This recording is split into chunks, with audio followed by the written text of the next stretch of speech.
오늘은 하나님의 영광의 계시에 대해 짧게 설명하겠습니다. 제가 지난 영상 하나님의 영광에 대해 하나님의 모든 특성과 하나님의 존재의 가치, 이 두 가지가 서로 합한 것이 하나님의 영광이라고 했습니다. 자, 그리고 하나님은요, 당신의 그 영광을 스스로 즐거워하십니다. 자, 왜냐하면 하나님 스스로 만족하실 만큼 가치 있기 때문입니다. 우리 사람이 황금 덩어리를 보며 그 황금의 가치에 즐거워하듯 하나님도 자신의 영광이 매우 가치 있기에 즐거워하시는 것입니다. 자, 그런데 그런 자신의 영광을 하나님은 자기 홀로만 누리시는 것이 아니라 드러내십니다. 곧 영광을 계시하십니다. 두 가지로 계시하시는데요.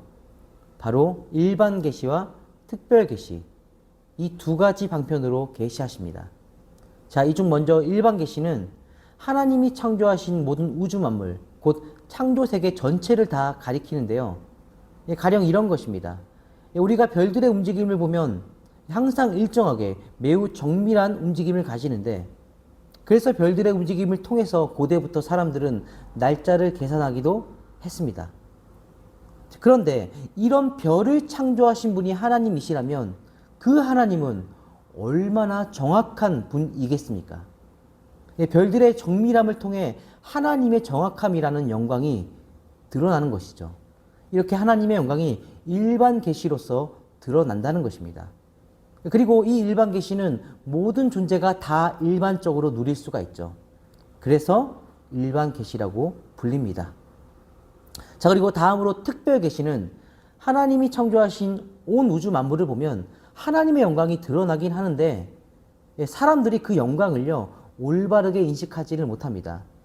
가령 스티븐 호킹 박사 같은 경우는 온 우주 만물 전체를 보며 그것이 창조된 것이 아니라 원래부터 있었다고 말하기도 하고, 또 아인슈타인 박사 같은 경우는 온 우주를 이루는 질서, 그 질서 자체가 창조주 같은 신이라고 말하기도 했습니다.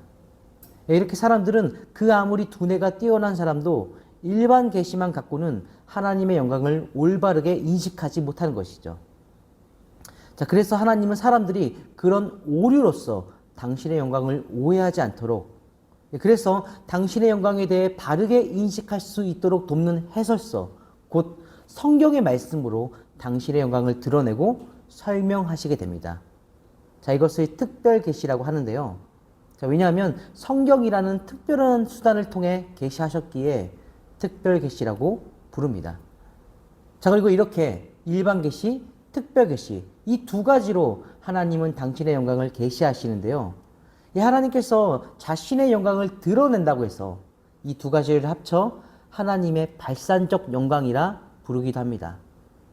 자, 그리고 이렇게 하나님께서 영광을 드러내시는 이유는 이 가치 있는 영광을 당신 홀로만 누리시는 것이 아니라 창조 세계의 모든 존재들과 함께 누리시기 위함입니다. 당신의 즐거움을 창조 세계의 존재들도 누리도록 하고 싶으신 것입니다. 자, 그리고 여기까지 하나님의 영광의 계시에 대해 아주 짧게 설명해 보았는데요. 너무 짧아서 들으시며 또 다른 의문이 연이어 생기신 분들이 있으시다면 댓글이나 제 메일 주소로 알려주십시오. 그러면 제가 여유가 될 때에 이렇게 또 영상으로 만들어서 올리도록 하겠습니다. 모쪼록 여기까지 보아주셔서 감사합니다.